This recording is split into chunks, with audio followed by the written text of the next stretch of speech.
Não vos enganeis, de Deus não se zomba, pois aquilo que o homem semear, isso também ceifará.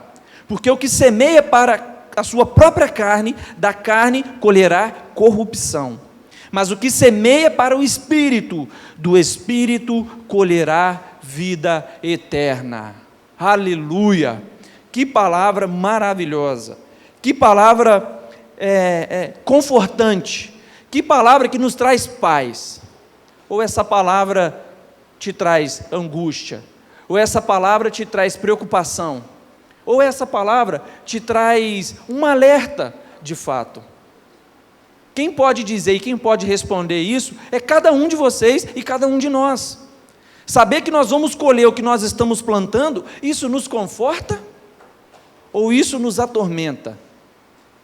Paulo, quando escreve essa carta para o povo de Gálatas, existem algumas particularidades dentro do que ele escreve nessa epístola, que é diferente de todas as outras que ele escreveu. Galácias é uma região composta por várias cidades, entendemos assim. Digamos que para o nosso entendimento, a Galácia fosse a Grande Vitória, que é composta por Guarapari, Serra, Vila Velha e Vitória. Sabe? E a Galácia ela tinha várias igrejas. Poderia citar todas elas aqui, mas não é o objetivo central. O objetivo central é saber que essa é a única carta na qual Paulo escreve, direcionada para todo um povo. E ele busca, de maneira clara, evidenciar dentro dessa carta, de que a fé é capaz de nos salvar. Que nós somos salvos mediante a fé em Jesus Cristo, e não pelas nossas obras. Nessa carta ele também evidencia que ele, o apóstolo Paulo, é um apóstolo escolhido por Deus. E nós vamos ver do porquê que ele busca evidenciar essas coisas e outras, como evitar aquela cultura judaica que estava entranhada dentro do povo e que Jesus já tinha dito que não era para poder seguir. Mas o tema central da epístola aos Gálatas é de fato dizer que nós somos salvos mediante a fé. Nós somos justificados mediante a fé em Jesus Cristo, e não pelas nossas obras, não pelas nossas próprias forças. Pois nós vimos na quinta-feira, sobre as obras da carne e sobre as obras do Espírito, e que a todo momento nós somos envolvidos, nós somos entranhados pelo pecado, nós somos perseguidos. O bem que nós queremos fazer, nós não conseguimos fazer de maneira natural. Mas o mal que nós não queremos, ele persegue os nossos passos a todo momento. Então Paulo escreve para um povo que não estava vivendo um momento muito diferente do que o nosso.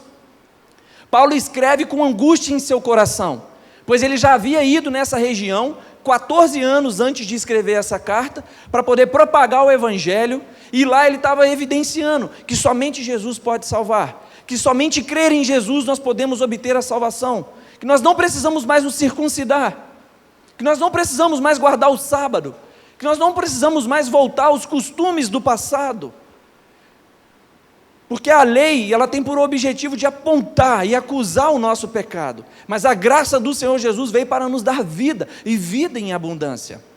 Um tempo não muito diferente do nosso, aonde muitas pessoas têm pregado que a salvação é alcançada por força de um homem, mas Gálatas trata de maneira muito clara, que a nossa salvação é dada de graça, foi dada de graça na cruz do Calvário.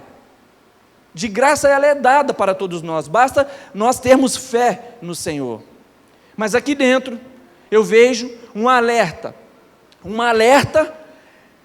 para as nossas vidas, e aonde nós estamos depositando o maior tempo da nossa vida. E a primeira delas, e a primeira alerta que eu vejo aqui dentro é, as nossas semeaduras, o que nós estamos investindo no nosso tempo, no nosso dia a dia, é para a nossa carne, ou é para nosso espírito? Mas Fernando, como eu vou saber se eu estou semeando para a carne ou se eu estou semeando para o espírito? Como eu vou saber se o que eu estou fazendo é para a minha carne, para alimentar a minha carne ou para alimentar o meu espírito? É simples. Abrindo em Gálatas, no capítulo 5, no verso 17 em diante, é possível nós sabermos. Não precisa, mas eu vou ler aqui para vocês. As semeaduras da carne geram pecado, e essas são imoralidade sexual, impureza, libertinagem, idolatria, feitiçaria, ódio, discórdia, ciúme, ira, egoísmo, dissensões, facções, inveja, embriaguez, orgias e outras coisas parecidas com essa. Com certeza, uma dessas coisas que eu citei aqui se enquadra no que você faz no dia a dia, e eu também. Eu tenho certeza disso. Mas o X dessa situação, o cerne da questão, não é o pecado em si, mas é saber se isso te incomoda ou não. A maior preocupação do Fernando nessa noite não é te acusar, não é vir aqui e falar que as obras da carne são pecados e são essas, não é vomitar em vocês e colocar em cima de vocês um peso que vocês não podem carregar. Porque eu não sou juiz, eu não sou o dono da razão, eu também cometo esses pecados. O X da questão é saber de que quem veio para poder nos acusar dos nossos pecados é Satanás, e ele está derrotado, e ele não tem poder sobre as nossas vidas. Eu, Fernando, vim trazer um alerta, e dizer que há uma luz no fundo do túnel, mas que há uma grande preocupação, pois se você comete algum desses pecados, e isso não te incomoda, isso não gera dentro de você um desconforto, se você está roubando, se você está se prostituindo, se você está vivendo uma vida promíscua, se você está contando mentiras, fazendo fofoca, se você está denigrindo a imagem de alguém, e isso não te incomoda, aí precisa sim ligar um alerta, pois isso é preocupante. O pecado ele é inevitável nas nossas vidas, pois nós somos santos que lutamos contra o pecado. Eu não estou aqui para acusar e dizer que vocês são pecadores, não. Para que isso aconteça, todos os dias tem alguém que faz isso conosco. É um vizinho, é alguém de dentro de casa, que começa a nos acusar dizendo, você não é o crentinho, por que você está fazendo isso? É um colega de trabalho, é alguém na escola. A todo momento tem testemunhas nos rodeando e nos olhando. A partir do momento que nós declaramos Cristo como único e suficiente Salvador, nós viramos alvo. As pessoas começam a nos olhar como referência. As pessoas começam a olhar para nós como se nós de fato fôssemos santos, e somos, e precisamos todos os dias lutar contra os pecados, todos esses que eu disse aqui, e outros parecidos e similares, como nós aprendemos na quinta-feira com o pastor Manu, e nós sabemos, que quando você produz alguma coisa, há uma recompensa, ou há uma consequência. Se você trabalha para alguém, no final do mês você vai ter o salário. Se você ajuda alguém diante de Deus, você também é ajudado, porque mais abençoado é quem dá do que quem recebe, sabe? E quando você peca, o pecado ele gera a morte. O pecado ele gera a morte espiritual e muitas das vezes a morte física. Hoje o Fernando está trazendo para você um alerta, um cuidado.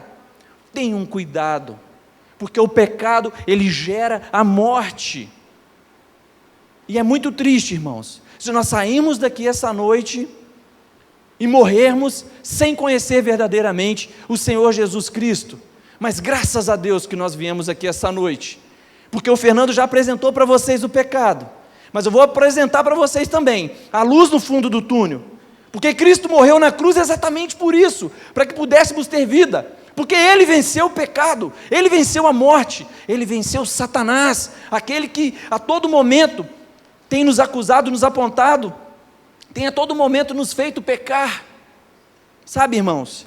E para que possamos então ver e conhecer as semeaduras do Espírito, que geram o bem, e automaticamente gera vida eterna, também em Gálatas a gente pode ver, e essas são amor, alegria, paz, longanimidade, benignidade, bondade, fidelidade, mansidão e domínio próprio.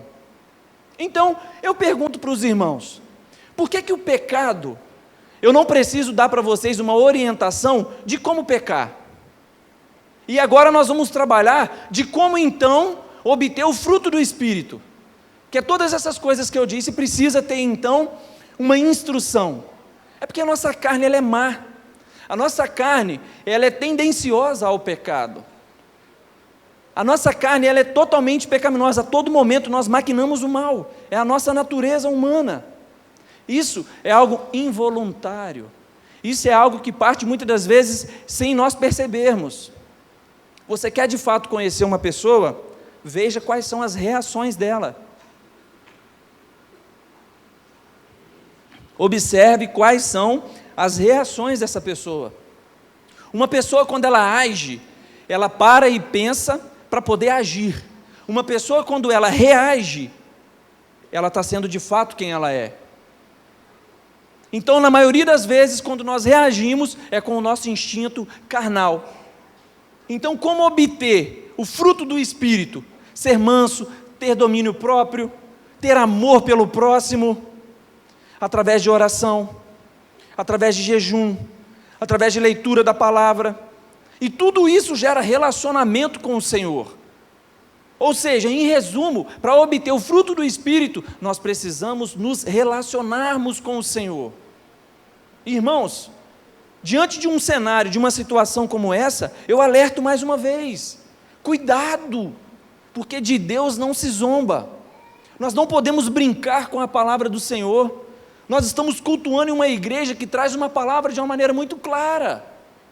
Se nós estamos aqui hoje aprendendo, é para poder viver. Não é para vir aqui e deixar entrar no ouvido e sair no outro, e viver a vida conforme você quer.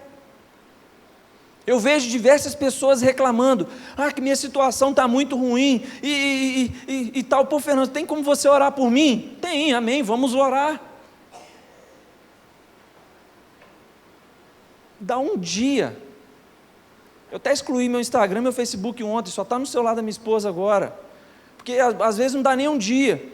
Eu vejo lá a pessoa está cortando no rock, está cortando nas festas do mundo, está cortando na alta aí, e não está buscando a presença do Senhor, não ora, não lê a Bíblia. Aí vem de novo: Fernando, o problema ainda não passou e tal. Não, irmão, vamos orar junto aqui agora. Vou te instruir como que lê a Bíblia. Começa pelo Novo Testamento, Evangelho de João, vai te dar um entendimento melhor da palavra. Depois lê Mateus, depois lê Marcos, depois você lê Lucas, depois Atos dos Apóstolos, depois Romanos, que vai te dar uma visão geral da Bíblia. Terminou esses livros? Beleza, agora vamos para o Antigo Testamento, vamos ler lá Gênesis. Sabe, busque instruir, a pessoa continua no problema. Ela está colhendo o que está plantando, meus irmãos. A palavra de Deus, ela é clara.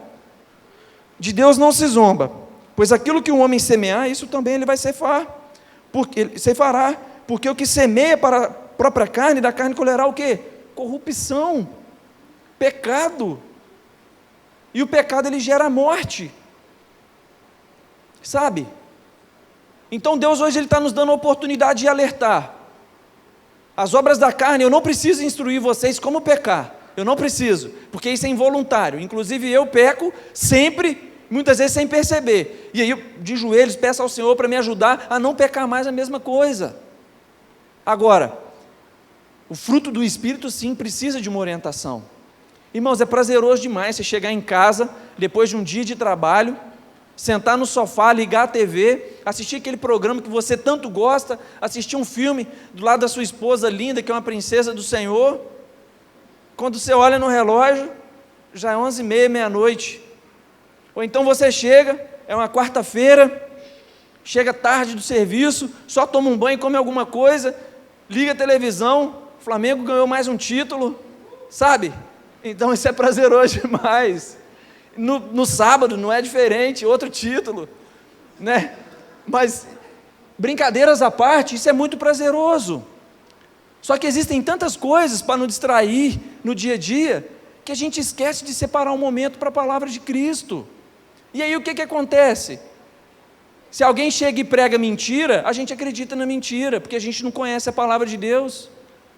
Sabe? Eu li aqui um texto para vocês. Um texto fora do contexto. Se eu quiser fazer desse texto aqui uma mentira, não tem dificuldade, irmãos. É necessário a gente conhecer o contexto, para que a gente não venha cair nos enganamentos dos falsos profetas. Olha, Fernando, mas hoje em dia ainda tem, não era só antigamente não? Tem muito, irmãos. Sabe? Então a gente precisa vir e ter como exemplo alguns homens da Bíblia. Porque a Bíblia ela diz de maneira clara para nós, em Gálatas 5,17, eu vou ler para os irmãos aqui, que diz assim, especificamente o verso 17: porque a carne milita contra o Espírito, e o Espírito contra a carne, porque são opostos entre si, para que não façais o que porventura seja do vosso querer. Ou seja, quando você alimenta o seu espírito, você estará preparado para lutar contra o pecado, porque todo dia o pecado vem, e cabe você a decisão, se você vai escolher o pecado, ou se você vai escolher a Deus. Todos os dias vem a tentação, cabe a você decidir se vai escolher o pecado, ou se escolhe Deus. Só que para você escolher, você tem que estar inclinado para aquilo, você tem que apanhar gosto naquilo, você tem que conhecer o que você está escolhendo. E muitas das vezes nós escolhemos o pecado e abrimos de bandeja o pecado, por quê? Porque nós estamos entranhados já no pecado. Sabe, irmãos, a Bíblia nos instrui que a carne é totalmente o oposto do espírito. E aí, eu já contei essa história aqui uma vez, eu ouvi ela há 6 anos atrás, 6, 7 anos atrás, que tinha um homem que criava cachorros de briga. Cachorros de briga. Ele tinha lá um cachorro branco e ele tinha lá também um cachorro preto. E aí vinha vários apostadores e ele colocava os cachorros para poder brigar. Em determinado momento, naquela briga, naquela confusão, o cachorro branco ia e ganhava. Passado assim um tempo, colocava a brigar de novo. Ia lá, o cachorro preto ganhava. Uma hora o cachorro branco ganhava e outro preto. E aí uma hora o cara falou assim, ó, eu não consigo entender como que você domina tão bem os seus animais, que quando você diz que o branco vai ganhar, o branco ganha. Quando você diz que o cachorro preto vai ganhar, ele ganha. Qual que é? Me conta aí qual que é o segredo de tudo isso. Aí ele falou, é simples. O cachorro que eu quero que ganha, eu dou para ele uma boa alimentação, eu dou para ele um bom tutano, eu dou para ele comida assim, com bastante sustância. E o que eu quero que perde, eu deixo sem comer a semana inteira. Ele fica fraco, não consegue lutar e acaba perdendo. E vocês sabiam que não é diferente também entre a carne e o espírito? Quando que a carne ganha? Quando nós estamos alimentando a carne. Quando que o espírito ganha? Quando nós estamos alimentando o espírito. Eu creio que o Espírito Santo de Deus está aqui nessa noite hoje para transformar vidas, que irão buscar se alimentar do Espírito Santo de Deus, e serão pessoas que vão optar pelo Espírito. A Bíblia diz que grandes homens, obtiveram êxito ao rejeitar as coisas da carne, optando pelas coisas do Espírito Santo de Deus.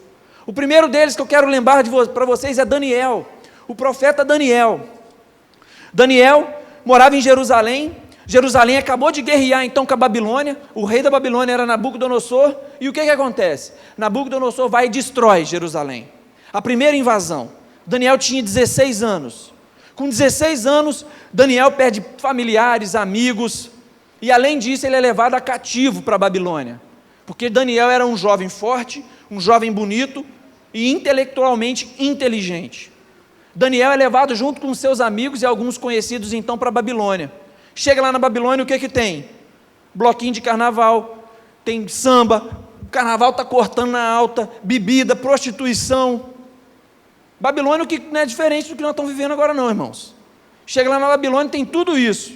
E quando chega o rei já fala assim, o Nabucodonosor já diz, a partir de agora, esses cativos que vieram aí de Jerusalém, vai só beber do vinho, vai comer das iguarias, tudo que tem aqui, glutonaria. Se eu falei errado, os irmãos me perdoam, mas vai ter tudo isso aí, bebedice, deixa eles ficar à vontade.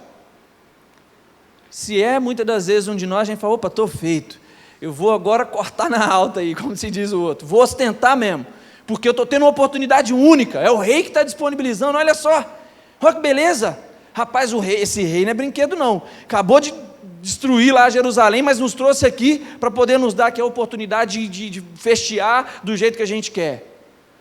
Só que não. Daniel, ele abre mão do pecado com 16 anos de idade. E ele pede então misericórdia ao general. Ei, general, há a possibilidade de você me deixar viver, eu e meus amigos, só com água e legumes? E aí, o Senhor atende o pedido de Daniel e traz no coração do general o que Daniel havia pedido. Então o general diz assim, mas se o meu rei, se o meu senhor souber que eu estou fazendo isso, ele vai me matar. Daniel fala, então vamos fazer um teste aqui de 10 dias, se eu tiver mais bem formoso, se eu tiver mais inteligente, se eu tiver mais bem preparado, a gente continua, se não tiver a gente para, eu vou começar a comer as iguarias do rei. Daniel, então, diante daquela situação, o que ele faz? Quando é recebido pelo general, ele está muito mais forte, ele está muito mais aparente, está muito mais inteligente do que todos aqueles que estavam vivendo as iguarias do rei. Então Deus achou graça no coração dele, por ele ter rejeitado o pecado. Para ele rejeitar o pecado não foi fácil, meus irmãos. Para ele rejeitar o pecado não é uma situação muito simples. Ele abriu mão daquilo. Faraó, Nabucodonosor, o rei, ele tem um sonho. Quando ele tem esse sonho, ele diz, eu quero que interprete o meu sonho e adivinhe o que eu sonhei, eu não vou falar. Eu quero que todos os magos estejam preparados para dizer. Nenhum mago conseguiu. Daniel vira então e diz assim, ei, pode avisar o rei que eu vou interpretar o sonho. Ele chega e conta para os amigos dele que vai interpretar o sonho de Nabucodonosor, e aí então ele assume o desafio, ele ora ao Senhor e pede misericórdia. O Senhor mais uma vez concede misericórdia a Daniel. Ele interpreta então aquele sonho e tem a oportunidade de ser um dos governadores daquela região, de ser um dos governadores daquele povo. Então Nabucodonosor, o rei da Babilônia, coloca Daniel como o rei, como um dos reis, digamos assim, como um dos ministros, é a palavra ideal, um dos ministros daquele tempo. Veja, meus irmãos, que se ele aceita de bandeja aquela oportunidade que apareceu para ele, se logo de início ele aceita a oportunidade, sabe, de comer das iguarias, você acha que Deus faria grandes coisas sobre Daniel? Você acha que Deus iria dar a oportunidade, o privilégio de ter um livro escrito na Bíblia com o nome dele? E de que hoje, no século 21, o Fernando estivesse aqui testemunhando sobre a vida deste homem? Quando que eles irão testemunhar sobre o seu nome? Como eles irão testemunhar sobre a sua passagem nessa terra, que é muito curta, como uma neblina que sai da nossa boca, que rapidamente ela evapora? Eu poderia parar por aqui, eu poderia encerrar já o culto essa noite, mas eu gostaria de lembrar de um outro homem, que abriu mão do pecado. Eu queria lembrar de um outro homem, que não escolheu o pecado ele veio como uma bandeja, veio uma oportunidade, que aos olhos dos homens, parecia ser muito boa, mas ele abriu mão. Esse homem é José. José, ele foi traído pelos seus irmãos, ele foi vendido como escravo, ele foi então vendido para Faraó, para o povo de Faraó no Egito, um povo totalmente distante. Os seus irmãos o venderam, ele foi traído pela sua própria família, ele foi traído pelos seus. Chegando então no Egito, perceberam que José era um homem muito inteligente, bonito, um camarada de boa postura. A mulher de Faraó começa a se agradar de José, ela começa a se engraçar para ele. Imagina só que beleza, se tivesse a oportunidade de pegar, de se relacionar com a mulher de Faraó, aos olhos dos homens mundanos que vivem em prol do pecado, cara, que privilégio, eu estou tendo relação com a rainha, com a maior de todas. E muitas das vezes podemos até pensar de que isso é uma bênção. Olha que bênção, fui vendido como escravo, e agora estou tendo a oportunidade de me relacionar com a rainha, com a mulher de Faraó, com a maior das maiores. Eita bênção! Porque o diabo, porque Satanás, ele não vai oferecer uma bandeja ruim para você não, meu irmão. Ele vai oferecer para você uma bandeja boa, mas Deus tem para a sua vida, é o ótimo, é coisas excelentes, é coisas muito maiores. Não caia a tentação de Satanás quando te oferece coisas boas. Não caia, não aceite. Não aceite em hipótese alguma. Então José sai correndo. Não, eu não aceito. E sai correndo e fala, não, dona, não faz isso comigo não, que eu não quero, eu não quero, eu não quero. E quando ele sai correndo, ela agarra nas costas dele assim, a capa dele fica na mão dela. E ela começa a gritar para todo mundo, ei, o Zé estava querendo me pegar aqui, gente. Me socorre. Me ajuda, por favor. O Zé está querendo me pegar. O que acontece? Se fôssemos um de nós aqui, Faraó, eu tenho certeza que nós mandaríamos matar na hora. Mas Deus achou graça e misericórdia no coração de José. Teve misericórdia dele. E ele não morreu, ele ficou preso. E eu acredito que todos os irmãos já conheçam o restante da história, que ele interpreta então o sonho de dois presos que estavam com ele. Depois que ele interpreta os dois sonhos, um deles morre e o outro fica junto ao rei servindo. E aí o rei tem um sonho, e aí Faraó tem um sonho. Quando Faraó tem um sonho, esse cara lembra, tem um tal de José lá, que interpreta sonho. Irmãos, quando José interpreta sonho, Faraó coloca ele como um dos maiores líderes daquele tempo. E o sonho que Faraó teve foi espiga de milho magra e espiga de milho cheia, uma grandona. Vaca gorda e vaca magra. Faraó não entendeu nada. José disse, vai ter uma grande fome. Vai ter uma grande fome na terra, só que antes dessa grande fome, vai ter muita abundância. Então, Faraó, constrói celeiros, dos maiores que você puder, e vamos produzir e vão guardar, vamos produzir e vão guardar, vamos produzir e vão guardar. E é um tempo na humanidade, onde a maior parte do planeta Terra, houve grande fome, e grande parte do planeta Terra migrou então para a região do Egito. E Faraó pôde ganhar muito dinheiro com isso. E olha que situação interessante. Você lembra dos irmãos de José que tinha traído ele e jogado ele, vendido ele como um escravo? José salvou todos os seus irmãos e toda a sua família. E olha que notícia boa. Quando você não cai na bandeja que Satanás te oferece, Deus provê a salvação para a sua casa e para toda a sua família. Amém? Tem coisa melhor do que isso, irmãos? Tem notícia melhor do que essa de saber que a gente pode, através do Senhor Jesus, salvar a nossa casa, salvar a nossa família? Eu e minha casa serviremos ao Senhor, não sei vocês, mas eu e minha casa, assim diz Oséias. Quando ele diz isso, eu vejo claramente, ele imaginando José lá em Gênesis, capítulo 39, muito provável ele conhecia essa passagem, muito provavelmente ele conhecia, o profeta ele conhecia. Então eu falo para vocês, ou aceita o pecado, ou a sua casa vai servir ao Senhor, meus irmãos. Toda a sua casa vai servir ao Senhor como o único e suficiente Salvador. Sabe? Quero dar mais um exemplo. Não menos importante, pelo contrário, o mais importante de todos. Até mesmo por isso o pastor Manu pregou uma quinta-feira sobre esse tema. Sobre ali as provações que Jesus passou, em Mateus capítulo 4. Aonde ele é levado então ao deserto e começa a ser tentado pelo diabo. E como que Jesus, isso eu pergunto para os irmãos, como que Jesus então conseguiu abrir mão do pecado?